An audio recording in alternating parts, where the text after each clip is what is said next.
నమస్తే, welcome to Ayushman భవ. మీరు క్యాన్సర్ సమస్యతో బాధపడుతున్నారా? క్యాన్సర్ ఎన్ని రకాలు, ఎందుకు వస్తుంది? క్యాన్సర్కు కీమోథెరపీ ఒక్కటే పరిష్కారమా?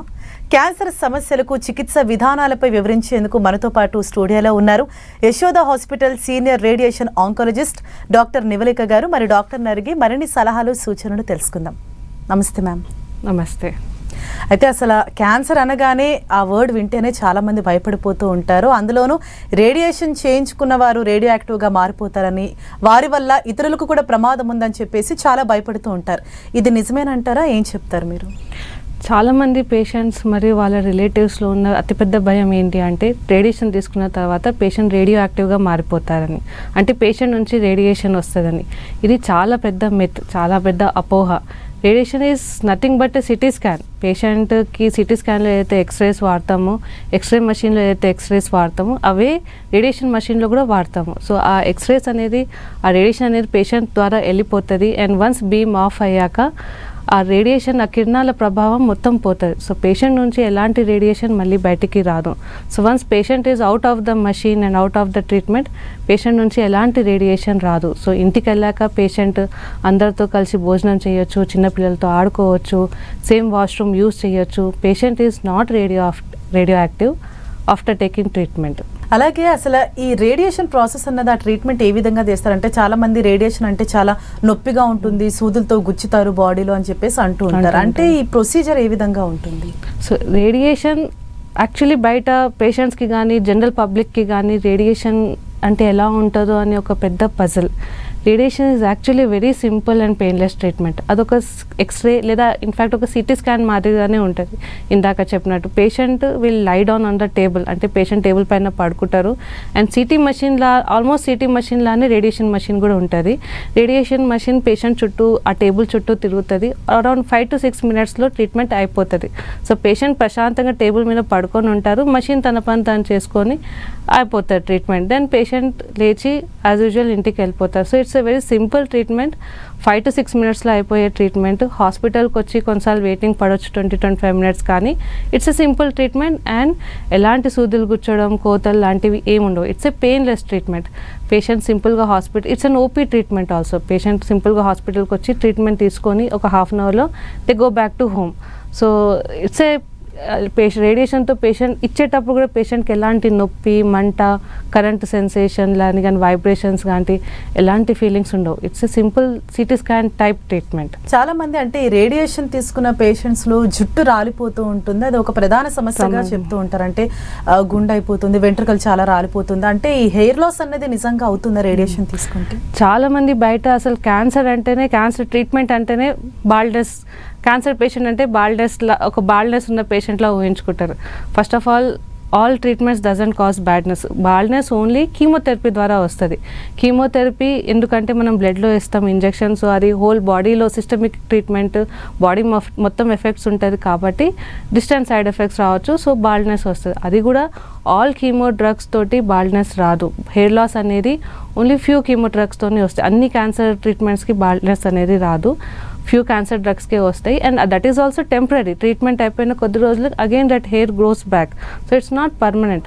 And coming to radiation is a local treatment, అది సిస్టమిక్ ట్రీట్మెంట్ కాదు.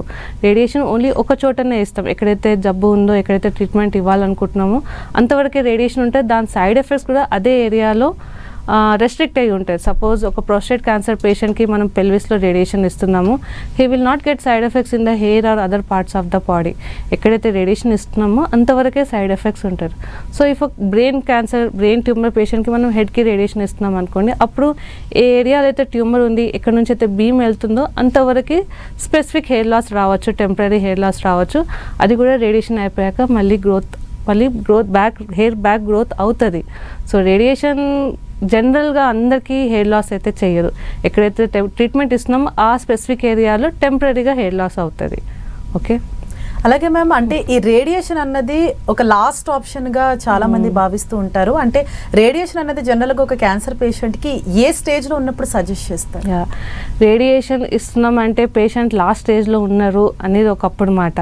ఇంకా రేడియేషన్ ఇస్తున్నాం అంటే ఇంకా పేషెంట్ ఇప్పుడు చనిపోయిపోతున్నారేమో అందుకే రేడియేషన్ ఇస్తున్నారు అనేది ఇట్స్ అన్ ఓల్డ్ టాక్. ఇప్పుడు radiation is a curative treatment, అంటే అదొక ప్రాథమిక, చాలా క్యాన్సర్స్కి ఇప్పుడు రేడియేషనే ప్రాథమిక చికిత్స. అలాగే కొన్ని ఎర్లీ స్టేజ్ క్యాన్సర్స్కి మనం like early stage lung cancer కానీ ప్రాస్టేట్ క్యాన్సర్కి సర్జరీ చేయకుండానే రేడియేషన్తో క్యూర్ చేస్తున్నాం. సో ఇప్పుడు చాలా రేడియేషన్ గత 40 yearsలో చాలా ఎవాల్వ్ అయింది. సో చాలా క్యాన్సర్స్కి మనం రేడియేషన్ క్యూర్ చేసే ఉద్దేశంతోనే పెడుతున్నాము. And it is primary treatment, అంటే చాలా క్యాన్సర్స్కి ఇప్పుడు రేడియేషనే ప్రాథమిక చికిత్స.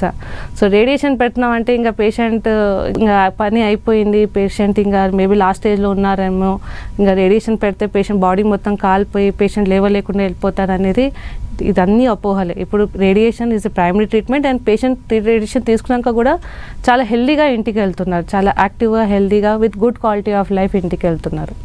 Yes ma'am. అండ్ అలాగే ఇప్పుడు బాడీలో ఏ పార్ట్కైతే మనం రేడియేషన్ ఇస్తామో, అంటే మళ్ళీ రేపు ఫ్యూచర్లో మళ్ళీ ఒకసారి అదే పార్ట్లో క్యాన్సర్ కనుక మళ్ళీ అటాక్ అయితే సెకండ్ టైం రేడియేషన్ ఇచ్చినా కూడా పని చేయదని చాలామంది అదొక బిలీఫ్ కూడా ఉందంటే ఇందులో నిజం ఎంత ఉంది?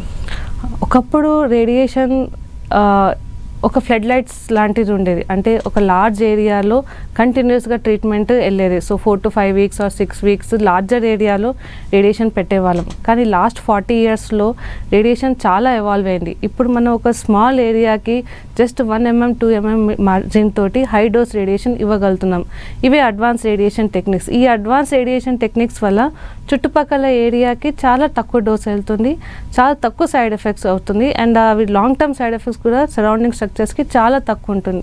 ఇలా అడ్వాన్స్ రేడియేషన్, ఫస్ట్ రేడియేషన్ తీసుకున్నప్పుడు అడ్వాన్స్ తీసుకున్న వాళ్ళకి ఫ్యూచర్లో మళ్ళీ జబ్బు అదే ఏరియాలో అదే విసినిటీలో వచ్చినప్పుడు సెకండ్ టైం రేడియేషన్ ఇవ్వడం కూడా సులభంగా ఉంది. సో ఒకప్పుడు maybe radiation was not that advisable, but ఇప్పుడు అడ్వాన్స్ రేడియేషన్ టెక్నిక్స్ ద్వారా ఆ విసినిటీలో మళ్ళీ రేడియేషన్ ఇవ్వడం is very much possible. And advance techniques ద్వారా సైడ్ ఎఫెక్ట్స్ కూడా చాలా, రేడియేషన్ ఇచ్చిన సైడ్ ఎఫెక్ట్స్ కూడా చాలా తక్కువ ఉంటున్నాయి. So radiation is very much possible now with advance radiation techniques. అంటే మ్యామ్, అంటే పాసిబిలిటీ ఎంతవరకు ఉందంటారు? అంటే ఒక పార్ట్లో ఒకసారి క్యాన్సర్ వచ్చి ట్రీట్మెంట్ తీసుకుంటే మళ్ళీ అదే పార్ట్లో వచ్చే ఛాన్సెస్ ఎంతవరకు ఉంటాయి? యూజువలీ సేమ్ అదే లొకేషన్లో మళ్ళీ వస్తే యూజువలీ 2 years వరకు రేడియేషన్ పెట్టము, ఎందుకంటే ఆ ఏరియా మొత్తం రికవరీ అవ్వాలి. బట్ ఆ ఏరియాకి కొంచెం దూరంలో రేడియేషన్ మళ్ళీ జబ్బు వచ్చింది అండ్ ఇనీషియల్ ట్రీట్మెంట్ చాలా హై ప్రిసైజ్ రేడియేషన్ తీసుకున్నామంటే ఈవెన్ ఒక 6 to 8 months గ్యాప్ వచ్చిన మనం సరౌండింగ్ స్ట్రక్చర్స్ని సైడ్ ఎఫెక్ట్స్ తోటి కాపాడగలుగుతున్నాం అడ్వాన్స్ టెక్నిక్స్తో అని అంటే ఖచ్చితంగా పక్కనున్న వాటికి రేడియేషన్ ఆఫ్టర్ 6 to 8 months ఇవ్వచ్చు. అలాగే ఇప్పుడు రీసెంట్గా వింటుంటే ఏంటంటే రేడియో థెరపీ ద్వారా కూడా క్యాన్సర్ వచ్చే ప్రమాదం ఉందని చెప్పేసి వింటూ ఉన్నామంటే నిజంగానే అలా వస్తుందా? ఇది సొసైటీలో ఉన్న another big myth is radiation వల్ల మళ్ళీ క్యాన్సర్ వస్తుంది, రేడియేషన్ తీసుకోవద్దు అని. Every medicine, every treatment which is there in medical field will have some side effects. So but we look for risk versus benefit ratio, అంటే ఒక treatment వల్ల risk ఎంత ఉంది, బెనిఫిట్ ఎంత ఉంది అని చూస్తాం. రేడియేషన్తో వచ్చే బెనిఫిట్, మనం రేడియేషన్ క్యాన్సర్ ట్రీట్మెంట్కి వాడుతున్నాము, రేడియేషన్తో ఉండే బెనిఫిట్ చాలా ఎక్కువ. బట్ దానివల్ల వచ్చే రిస్క్ ఏదైతే సెకండరీ క్యాన్సర్ అంటున్నామో అది ఇట్ ఈస్ లెస్ దెన్ 1%, అంటే 1% కంటే కూడా తక్కువ, అది కూడా 15 years తర్వాత. సో 15 years తర్వాత వచ్చే less than 1% secondary cancer risk కంటే ఇప్పుడు ఉన్న ట్రీట్మెంట్, క్యాన్సర్ ట్రీట్మెంట్కి క్యూర్ చేసుకోవడం is more important. So that risk is very very less than the benefit which is there from radiation. ఇప్పుడు వచ్చే రేడియేషన్ వల్ల వచ్చే బెనిఫిట్ చాలా చాలా ఎక్కువ. సో రేడియేషన్ వల్ల సెకండరీ క్యాన్సర్ వస్తుంది అనేది ఇట్స్ వెరీ మైన్యూట్ థింగ్. రేడియేషన్తో ఎవ్రీ డ్రగ్తో ఏదో ఒక సైడ్ ఎఫెక్ట్స్ ఉంటాయి. So the secondary cancer radiation వల్ల వచ్చే side effect is also very less compared to the benefit which is giving. It is ఇప్పుడున్న ప్రాణాలకి వాటి రిస్క్ ఉన్న క్యాన్సర్ని క్యూర్ చేస్తుంది ఇప్పుడు రేడియేషన్. సో దాని ముందర లెస్ దెన్ 1% క్యాన్సర్ రిస్క్ అనేది చాలా చిన్నది. అలాగే మేము ఇప్పుడు ఈ చికిత్స కోసం ఒక పేషెంట్ ఎన్ని రోజుల పాటు హాస్పిటల్లో అడ్మిట్ అవ్వాల్సి ఉంటుంది? సో రేడియేషన్ అంటే పేషెంట్ వారాలు నెలలు హాస్పిటల్లో అడ్మిట్ అవ్వాలి, హాస్పిటల్లో అడ్మిట్ అయిపోయి మొత్తం సిక్ అయిపోయి వస్తారు అనేది అదొక పెద్ద అపోహ. Radiation is an out patient treatment. Patient daily హాస్పిటల్కి వచ్చి రేడియేషన్ తీసుకొని వెళ్ళిపోతారు, వాళ్ళ ఇంటికి వాళ్ళు వెళ్ళిపోతారు. Radiation treatment duration is actually 5 to 6 minutes, అంటే 5 to 6 minutesలో 5-6 నిమిషాలలో ట్రీట్మెంట్ అయిపోతుంది. బట్ హాస్పిటల్కి వచ్చాక వెయిటింగ్ అండ్ ప్రోటోకాల్ అన్నీ ఫాలో అవ్వడానికి 1-1.5 hours పట్టొచ్చు. But most of the patients 1 hourలో ట్రీట్మెంట్ తీసుకొని ఇంటికి వెళ్ళిపోతారు. So it's an OP treatment. Patient హాస్పిటల్కి వచ్చి అడ్మిట్ అవ్వాల్సిన అవసరము లేదు. ట్రీట్మెంట్ తీసుకుంటున్నప్పుడు నొప్పి మంట ఏముండదు. It's a painless treatment. And ఇంటికి వెళ్ళా కూడా పేషెంట్ ప్రశాంతంగా అందరితో ఇమ్మీడియట్గా ఇంటికి వెళ్ళిపోయి క్యాన్ ఫుడ్ తినొచ్చు, అందరితో కలిసి మాట్లాడచ్చు. సో అబ్జర్వేషన్ కానీ రేడియేషన్ తీసుకున్నాక 1 hour 6 hours పక్కకు ఉండడం కానీ అలాంటి రెస్ట్రిక్షన్స్ కూడా ఏం లేవు. సో పేషెంట్ క్యాజువల్గానే ఇంటి నుంచి వచ్చి రేడియేషన్ తీసుకొని మళ్ళీ ఇంటికి వెళ్ళిపోయి నార్మల్ లైఫ్ స్టైల్ని లీడ్ చేయొచ్చు. జస్ట్ వాళ్ళు పాటించాల్సిన జాగ్రత్తలన్నీ మంచి హెల్దీ డైట్ తీసుకోవడం, హెల్దీగా ఉండడం అంతే. ఈ మధ్య రీసెంట్ టైమ్స్లో SRS అలాగే SBRT అనే వర్డ్స్ రెగ్యులర్గా వింటూ ఉన్నాం. అంటే ఇది సాధారణ ప్రజలకు అంత అర్థం కావట్లేదు. అంటే అసలు ఇదేంటి అని. అంటే దీనికి అలాగే జనరల్ రేడియేషన్కి అసలు ఆ రేడియోథెరపీకి ఉన్న డిఫరెన్స్ ఏంటి? ఇందాక మనం చెప్పుకున్నట్టు లాస్ట్ 40 yearsలో రేడియేషన్ చాలా ఎవాల్వ్ అయ్యింది. సో ఒకప్పుడు మనం రేడియేషన్ 6 weeks 7 weeks ఇచ్చేవాళ్ళం. సో వీక్లీ 5 days అంటే ఒక 30-35 రేడియేషన్స్ డైలీ పేషెంట్ వచ్చి తీసుకొని వెళ్ళాలి. ఇప్పుడున్న అడ్వాన్స్ టెక్నిక్స్లో ఏంటంటే కొన్ని క్యాన్సర్స్కి అదే 7 weeks ఇచ్చే రేడియేషన్ డోసు హై డోస్ లాగా 1 to 5 రేడియేషన్స్లో కూడా ఇవ్వచ్చు, 1 to 5 daysలో కూడా ఇవ్వచ్చు. సో వెరీ హై డోస్ ఒక చిన్న వాల్యూమ్కి చిన్న మార్జిన్ 1 to 2 mm మార్జిన్ ఇచ్చి ఆ హై డోస్ని 1 weekలో అయిపోగొట్టేస్తాం. అండ్ దీనివల్ల పేషెంట్కి హై డోస్ ఇస్తున్నాం 5 daysలో అంటే పేషెంట్కి ఏమైనా ఎక్స్ట్రా సైడ్ ఎఫెక్ట్స్ వస్తాయేమో అని చాలామంది పేషెంట్స్ భయపడతారు. బట్ అలాంటిది ఏమి ఉండదు. ఇంకా సైడ్ ఎఫెక్ట్స్ తక్కువ ఉంటాయి. బికాస్ సరౌండింగ్ స్ట్రక్చర్స్కి మనం డోస్ తక్కువ ఇస్తున్నాం. ఒక రెస్ట్రిక్టెడ్ ఏరియాకి హై డోస్ ఇస్తున్నాం. ట్యూమర్ ఉన్న దగ్గరనే హై డోస్ ఇస్తున్నాం కాబట్టి అక్కడనే ఎఫెక్ట్ ఉంటుంది. అండ్ సరౌండింగ్ ఏరియాస్లో ఎఫెక్ట్ తక్కువ ఉంటుంది. సో సైడ్ ఎఫెక్ట్స్ కూడా తక్కువ ఉంటుంది. 1 weekలో ట్రీట్మెంట్ అయిపోతుంది కాబట్టి క్వాలిటీ ఆఫ్ లైఫ్ చాలా బెటర్గా ఉంటుంది. అండ్ ఓవరాల్ బెనిఫిట్ కూడా ఇన్ఫ్యాక్ట్ హైపర్ ఫ్రాక్షనేషన్ SRS SBRT మనం ఏదైతే 5 daysలో ట్రీట్మెంట్ అయిపోగొడుతున్నామో దీని బయాలజికల్ ఎఫెక్ట్ కూడా మనం long course 6 to 7 weeks radiation కంటే ఎక్కువ ఉంటుంది. So these are the advance radiation techniques. Radiation ఆంకాలజీలో వచ్చిన లేటెస్ట్ అడ్వాన్స్ టెక్నిక్స్లో SRS SBRT. అలాగే ఈ రేడియో సర్జరీ అన్నది నిజంగానే శస్త్రచికిత్సనా లేకపోతే ఇందులో కూడా ఏమైనా కోత? స్టీరియోటాక్టిక్ రేడియో సర్జరీ అంటే SRS అంటే చాలామంది ఏదైనా సర్జరీ ఏమో అనుకుంటారు. Actually SRS is a great beautiful innovation in radiation oncology by the mind kind. ఎందుకు అలా అంటున్నానంటే suppose brain tumours are there. మీకు తెలుసు బ్రెయిన్ ట్యూమర్ సర్జరీ ఎంత క్లిష్టమైంది, సర్జన్కి ఎంత చాలా కష్టమైంది, పేషెంట్కి రికవరీ కూడా చాలా కష్టం అవుతుంది. ఒక బ్రెయిన్ సర్జరీ అవుతే అంత మార్బిడిటీ ఉంటుంది, పేషెంట్ రికవరీకి ఎంత టైం పడుతుంది. బట్ సమ్ బ్రెయిన్ ట్యూమర్స్కి స్మాల్ బ్రెయిన్ ట్యూమర్స్కి బినైన్ అంటే క్యాన్సర్ కాకుండా మామూలు కంతులు ఏవైతే ఉంటాయో బ్రెయిన్లో వాటికి మనం సర్జరీ చేయకుండా రేడియేషన్తోనే క్యూర్ చేయొచ్చు. ఇది అడ్వాన్స్ రేడియేషన్ టెక్నిక్. మనం 1 to 5 ఫ్రాక్షన్ అంటే 1 లేదా 3 లేదా 5 ఫ్రాక్షన్స్లో very high dose surrounding tumour చుట్టూ మార్జిన్ చాలా తక్కువ పెట్టుకొని 0 కానీ లేదా 1 mm పెట్టుకొని పక్కన ఉన్న నార్మల్ స్ట్రక్చర్స్కి ఎలాంటి డ్యామేజ్ చేయకుండా వెరీ హై డోస్ తోటి ఆ ట్యూమర్ని ట్రీట్ చేయొచ్చు. సో స్టీరియోటాక్టిక్ రేడియో సర్జరీ అని ఎందుకు అంటామంటే సేమ్ ఒక సర్జన్ స్కాల్పల్ తోటి సర్జరీ చేసి ఆ ట్యూమర్ని ఎలా తీస్తారో సేమ్ అదే మాదిరిగా రేడియేషన్తో కూడా వెరీ హై బీమ్ తోటి ఒక 1 to 5 daysలో most of the time 1 single ఫ్రాక్షన్లోనే మనం ఆ ట్యూమర్ని డిస్ట్రాయ్ చేయొచ్చు. కానీ ఎలాంటి కట్స్ లేకుండా, సర్జరీ లేకుండా, అనస్థీషియా లేకుండా, హాస్పిటల్లో ప్రొలాంగ్ 1 week 10 days అడ్మిట్ అయ్యి రికవరీ అవసరం లేకుండా ఇవ్వచ్చు. So stereotactic radio surgery SRS అనేది it's a very beautiful treatment. Radiation అయిపోయిన వెంటనే ఒక 1/2 hour తర్వాత పేషెంట్ సేఫ్లీ ఇంటికి వెళ్ళిపోయి తన పని తను చేసుకోవచ్చు. So it's a very beautiful innovation. But it's not surgery. అది సర్జరీ అయితే కాదు, ఇట్స్ రేడియేషనే. రేడియేషన్లో one of the most advance technique is SRS stereotactic radio surgery SRS. అది మనం బ్రెయిన్లో చేస్తాము. And stereotactic body radiotherapy SBRT ఇది మనం బాడీలో అదర్ పార్ట్స్లో లైక్ లంగ్లో కానీ, లివర్లో కానీ, ప్రాస్టేట్లో కానీ చేస్తాము. అలాగే మేము ఇంకొకటి అంటే పర్టికులర్గా బ్రెస్ట్ క్యాన్సర్కి మీరు రేడియోథెరపీ ట్రీట్మెంట్ ఇవ్వాల్సి వచ్చినప్పుడు పక్కనే ఉండే గుండె లేదా ఊపిరితిత్తుల పైన కూడా ఎఫెక్ట్ పడే అవకాశం ఉంటుంది కదా, మరి అసలు ఏ విధంగా ట్రీట్ చేస్తారు?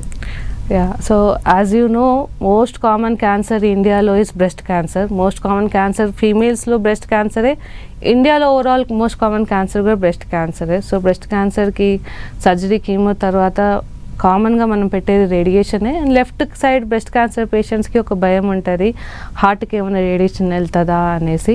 సో దాంట్లో లెఫ్ట్ సైడ్ బ్రెస్ట్ క్యాన్సర్ పేషెంట్స్కి రేడియేషన్లో ఇప్పుడు advance treatment is deep inspiratory breath hold technique. అంటే పేషెంట్ ఒకసారి ద కాన్సెప్ట్ ఏంటంటే పేషెంట్ డీప్ బ్రీత్ తీసుకున్నప్పుడు మన చెస్ట్ వాల్ అనేది హార్ట్కి దూరం లేస్తుంది, పైకి లేస్తుంది, అండ్ హార్ట్ అనేది కొంచెం లోపలికి వెళ్తుంది.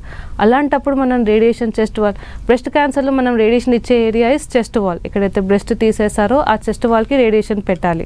సో డీప్ బ్రీత్ తీసుకున్నప్పుడు చెస్ట్ వాల్ కొంచెం దూరం పైకి లేచినప్పుడు అప్పుడు రేడియేషన్ బీమ్ ఆన్ చేస్తే హార్ట్ అనేది రేడియేషన్ బీమ్కి దూరం వెళ్ళిపోతుంది. సో రేడియేషన్ ఈ డిఐబిఎస్ టెక్నిక్ ద్వారా మన హార్ట్కి రేడియేషన్ అవాయిడ్ చేయొచ్చు. So DIBH is advance technique. దీని ద్వారా హార్ట్కి డోస్ తగ్గుతుంది, ప్రొలాంగ్ అంటే లేట్ సైడ్ ఎఫెక్ట్స్, హార్ట్కి ఫ్యూచర్లో క్రానిక్ సైడ్ ఎఫెక్ట్స్ ఏమీ ఉండదు, అక్యూట్ సైడ్ ఎఫెక్ట్స్ ఏమీ ఉండదు. ఒక 15-20 ఇయర్స్ తర్వాత ఏమైనా లేట్ సైడ్ ఎఫెక్ట్స్ వచ్చేది ఉంటే అది మనం అవాయిడ్ చేయొచ్చు. సో ఎస్పెషలీ యంగ్ పేషెంట్స్కి లేదా బ్రెస్ట్ క్యాన్సర్ అనే కాదు, థొరాసిక్ క్యాన్సర్స్లో కానీ ఎర్లీ స్టేజ్ లంగ్ క్యాన్సర్స్లో ఎస్బిఆర్టీ ఇవ్వాలన్నా కానీ ఈ ఏరియాలో ఉన్న క్యాన్సర్స్కి DIBH is a great technique to avoid dose to both lungs and heart. Yes ma'am. అంటే యాజ్ యూ సెడ్ ఇండియాలో ఈ క్యాన్సర్ అన్నది రోజు రోజుకి పెరుగుతుంది, పర్టికులర్లీ బ్రెస్ట్ క్యాన్సర్ కేసెస్ అన్నవి చాలా ఎక్కువగా వస్తున్నాయి.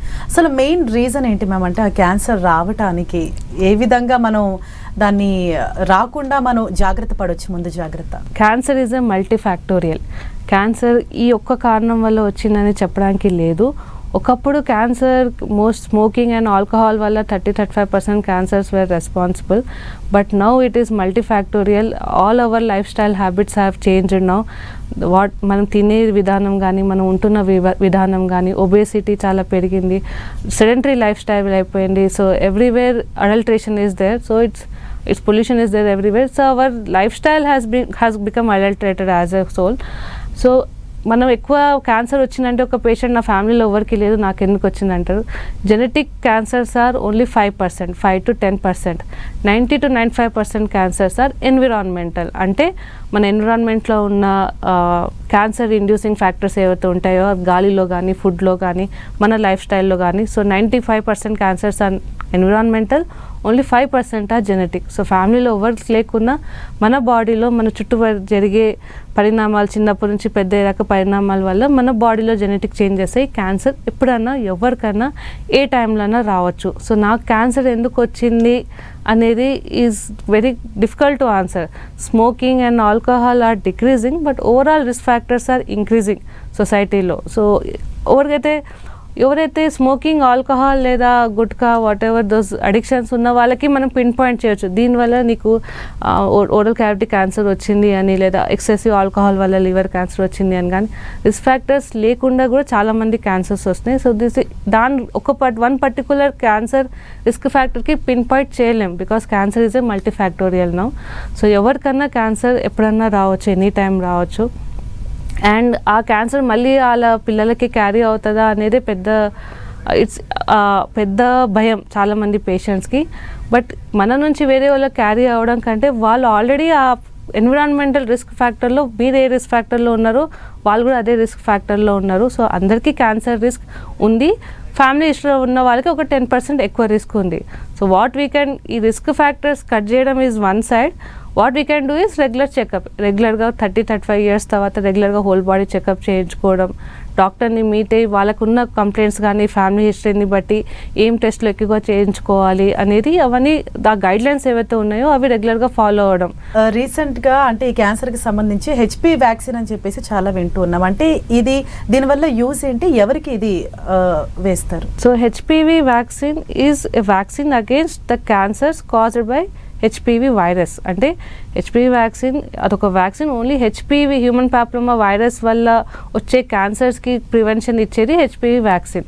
సో ఆ హెచ్పివి వైరస్ వల్ల మనకు వచ్చే క్యాన్సర్స్ ఏంటి అంటే సర్వైకల్ క్యాన్సర్ ఆడవాళ్ళలో అయితే, మగవాళ్ళలో అయితే oral cavity cancers and some times penis cancers. ఈ క్యాన్సర్సే హెచ్పివి ఇన్ఫెక్షన్ వల్ల వస్తాయి అండ్ వాటికి అగ్నెస్ట్ డెవలప్ చేసిన వ్యాక్సినే హెచ్పివి వ్యాక్సిన్. ఈ vaccine the recommended age group is 9 to 14 years. అంటే 9 నుంచి 14 సంవత్సరాల మధ్యలో ఉన్న బోత్ బాయ్స్ అండ్ గర్ల్స్ ఈ వ్యాక్సిన్ని తీసుకోవాలి. ఓన్లీ గర్ల్సే అని కూడా చాలామంది అనుకుంటున్నారు, ఇది ఒక అపోహ. బాయ్స్ కూడా తీసుకోవాలి 9 to 14 years. బట్ ఈ వ్యాక్సిన్ ఇంత చిన్న ఏజ్ గ్రూప్కి ఎందుకు? ఈ వ్యాక్సిన్ ఇస్తే మళ్ళీ క్యాన్సర్ వస్తుందేమో అంటే నో, ఇది వైరస్. అలాగే మ్యామ్, యశోద హాస్పిటల్స్ క్యాన్సర్ చికిత్సలో అగ్రస్థానంలో ఉంది. అంటే ఇక్కడ కంపేర్ చేస్తే అంటే ఆ మెషిన్స్ కావచ్చు, ఈ రేడియోథెరపీ విభాగం అన్నది మిగతా హాస్పిటల్స్తో కంపేర్ చేసినప్పుడు ఏ విధంగా బెటర్ అంటారు? ఇందాక చెప్పినట్టు రేడియేషన్ ఆంకాలజీ లాస్ట్ 30-40 yearsలో చాలా ఎవాల్వ్ అయింది. సో లైక్ ఇంతకుముందు conventional techniques like 2D 3D CRT ఉండి, ఆ తర్వాత కన్ఫార్మల్ టెక్నిక్స్ అంటే IMRT అండ్ ర్యాపిడార్కి వచ్చాయి. ఆ తర్వాత precise treatments like SRS stereotactic radio surgery and SBRT వచ్చింది. అండ్ బ్రెస్ట్ క్యాన్సర్కి ఇందాక మాట్లాడుకున్నట్టు DIBH deep infrared breath hold techniques వచ్చాయి. బట్ ఇప్పుడు కరెంట్గా జరుగుతున్న ఎవల్యూషన్ రేడియేషన్ ఆంకాలజీలో ఏంటి అంటే adaptive radiotherapy. And the path towards adaptive radiotherapy is this MR Linac machine. The ఎలక్టా Unity MR Linac మషిన్ని ఫస్ట్ టైం భారతదేశంలో తీసుకొచ్చిన ఘనత మన యశోద హాస్పిటల్దే. Why MR Linac machine is different from other machines? ఇది వేరే మషీన్స్ కంటే ఎందుకు డిఫరెంట్ అంటే, మిగతా అన్ని మషీన్స్లో లోపల ఇన్బిల్ట్ CT స్కానర్ ఉంటుంది. ప్రతి పేషెంట్కి మనం డైలీ ట్రీట్మెంట్ ఇచ్చేటప్పుడు పేషెంట్ పొజిషన్ చెక్ చేసుకోవాలి. సో డైలీ మనం ఒక low dose CT scan image చూసుకొని పేషెంట్ పొజిషన్ చెక్ చేసుకొని ట్రీట్మెంట్ ఇస్తాం. వెరాజ్ MR Linacలో మనం పేషెంట్ డైలీ అదే CT స్కాన్ వల్ల డైలీ MRI అవుతుంది. అండ్ సో MRI చేయడం వల్ల ఫస్ట్ థింగ్ ఆ CT scan dose, radiation dose అనేది తగ్గుతుంది.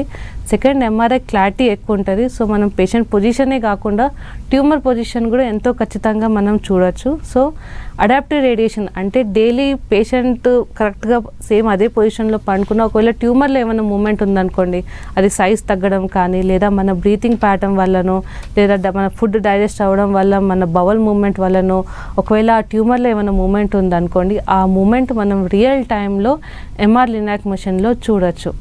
ఎలా అంటే ఇది ఒక సపోజ్ మీరు ఎక్కడికైనా వెళ్తున్నారు, మీ దగ్గర ఫిజికల్ మ్యాప్ ఉంది, మీరు ఒక ప్లేస్ నుంచి ఇంకో ప్లేస్ వెళ్ళాలి, ఆ ఫిజికల్ మ్యాప్ నుంచి చూస్తారు. ఇప్పుడు వీ హ్యావ్ GPS, మీకు GPSలో రియల్ టైంలో మీ పొజిషన్ అప్డేట్స్, మీరు ఎక్కడ ఉన్నారు అనేది అప్డేట్స్ వస్తుంది. That is the difference between CT guided machine delivering radiation and MR guided machine delivering radiation. So MR guided machine MR Linacలో మనకు రియల్ టైంలో అప్డేట్ వస్తుంటుంది, ఆ ట్యూమర్ ఎలా మూవ్ అవుతుంది, ఎక్కడికి మూవ్ అవుతుంది, లేదా ఈ నిన్నటితో పోస్తే ఈరోజు ఆ ట్యూమర్ ఏమైనా స్ట్రింక్ అయిందా లేదా పక్కకు జరిగిందా అనేది రియల్ టైం అప్డేట్స్ ద్వారా మనం ఆ during treatment also if there are any changes మనం రియల్ టైంలో చేంజెస్ చేసి ట్రీట్మెంట్ డెలివరీ చేయొచ్చు. ఇలా చేయడం వల్ల పేషెంట్కి సైడ్ ఎఫెక్ట్స్ కూడా తక్కువ ఉంటుంది. CT గైడెడ్ మషిన్లో మనకు కొంచెం ట్యూమర్ మూవ్ అవుతుందేమో అని కొంచెం ఎక్కువ ఏరియాని ట్రీట్ చేస్తాం. బట్ మనకి ఆ ట్యూమర్ మూవ్మెంట్ రియల్ టైంలో కనపడుతుంది అనుకోండి, సో మనం ఇంకా తగ్గించి ద సరౌండింగ్ ఏరియాస్కి డోస్ తగ్గించి ఇంకా ఇంకా బెటర్ రేడియేషన్ ఇవ్వగలుగుతాం. సో దీని ద్వారా పేషెంట్కి సైడ్ ఎఫెక్ట్స్ ఇంకా తక్కువ ఉంటుంది, క్వాలిటీ ఆఫ్ లైఫ్ బెటర్ ఉంటుంది. అండ్ హైపోఫ్రాక్సినేషన్ అంటే 7 weeks 6 weeks ఇచ్చే ట్రీట్మెంట్ మనం కుదించి కాన్ఫిడెంట్గా 3 weeks 4 weeksలో లేదా 1 to 5 రేడియేషన్స్లో కూడా కంప్లీట్ చేయొచ్చు. So MR Linac is the innovation of this decade, I would say. Yes ma'am. So finally అంటే ఎవరైనా ఇప్పుడు ప్రెజెంట్ క్యాన్సర్తో బాధపడుతున్నట్లయితే వాళ్ళు ఈ ఆధునిక రేడియేషన్ ఆంకాలజీ గురించి తెలుసుకోవాల్సిన ముఖ్యమైన విషయాలు ఏంటి? రేడియేషన్ ఆంకాలజీ గురించి ముఖ్యంగా తెలుసుకోవాల్సింది ఏంటంటే, ఒకప్పుడు లాగా ఏదైతే అపోహలు ఇప్పుడు సొసైటీలో ఉన్నాయో, రేడియేషన్ తీసుకుంటే పేషెంట్ మొత్తం బ్లాక్ అయిపోతారు, పేషెంట్ చనిపోబోతున్నారు, రేడియేషన్ చాలా నొప్పిగా ఉంటుంది, సైడ్ ఎఫెక్ట్స్ ఉంటాయి, ఇవన్నీ మిత్స్. రేడియేషన్ ఆంకాలజీలో చాలా ఎవల్యూషన్ వచ్చింది, రేడియేషన్ ట్రీట్మెంట్స్లో చాలా మార్పులు వచ్చినాయి, రేడియేషన్లో చాలా టెక్నిక్స్ ఉన్నాయి. 1 dayలో ఇవ్వచ్చు, 5 daysలో ఇవ్వచ్చు, 25 daysలో ఇవ్వచ్చు, 35 daysలో ఇవ్వచ్చు. డిఫరెంట్ మషీన్స్ ఉన్నాయి, డిఫరెంట్ టెక్నిక్స్ ఉన్నాయి, చాలా ఎవల్యూషన్ ఉంది. అన్ని రేడియేషన్స్ అందరి పేషెంట్స్కి సేమ్ కాదు. అండ్ రేడియేషన్ సైడ్ ఎఫెక్ట్స్ కూడా చాలా తగ్గినాయి, అప్పటికి ఇప్పటికి చాలా తగ్గింది రేడియేషన్ సైడ్ ఎఫెక్ట్స్. చాలా అడ్వాన్స్ ట్రీట్మెంట్స్ వచ్చాయి అండ్ చాలా బెటర్ మషీన్స్ వచ్చాయి, especially the MR Linac machine. దాని ద్వారా అయితే చాలా సైడ్ ఎఫెక్ట్స్ని తగ్గించవచ్చు. అండ్ రేడియేషన్ ట్రీట్మెంట్ తీసుకున్నాక కూడా పేషెంట్ ఇంటికి వెళ్ళాక క్వాలిటీ ఆఫ్ లైఫ్ అంతే మెయింటైన్ అవుతుంది. ఇంటికి వెళ్ళాక వాళ్ళకి ఎలాంటి సైడ్ ఎఫెక్ట్స్ ఉండదు, వాళ్ళ అందరితో కలిసిమెలిసి ఉండొచ్చు.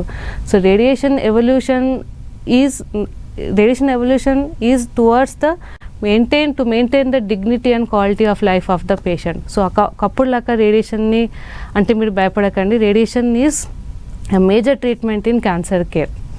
Right, thank you so much ma'am. Cancer చికిత్స విధానాలు, ఇప్పుడు వచ్చిన లేటెస్ట్ అడ్వాన్స్ ట్రీట్మెంట్స్ గురించి తెలియజేసినందుకు thank you so much. Thank you so much. ఇది ఇవాల్టి ఆయుష్మాన్ భవ. చూస్తూనే ఉండండి 10 TV.